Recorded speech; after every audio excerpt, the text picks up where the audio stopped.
कैसन कटलो सुहाग वाली रतिया के छोड़ी हमरा से बतावे सच बतिया के। अरे पहिले राते पियावा के साथे जियावा धक धक करे, पियावा मिलल पतरे राते पलनिया चर चर करे। अरे पहिले राते सैया के साथे जियावा धक धक करे, पियावा मिलल पतरे राते पलनिया चर चर करे।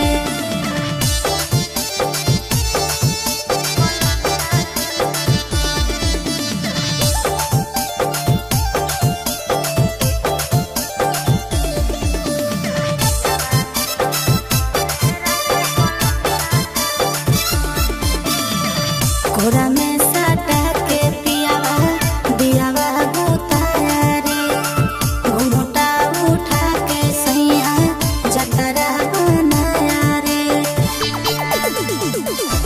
मुँह देखाई में छौड़ी कुछ मिला लौके ना, तोर जवानी के पानी में फूल खिला लौके ना। अरे कबो ऊपर कबो नीचे चिजवा मोर धरे, पियावा मिलल पतरे राते पलनिया चर चर करे। अरे पहिले राते पियावा के साथे जियावा धक धक करे, पियावा मिलल पतरे राते पलनिया चर चर करे।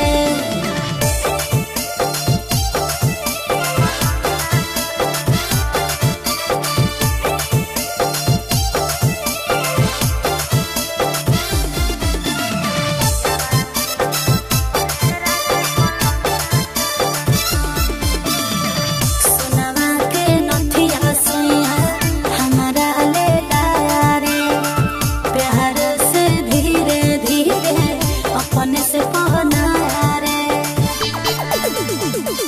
कि नंदन आशीष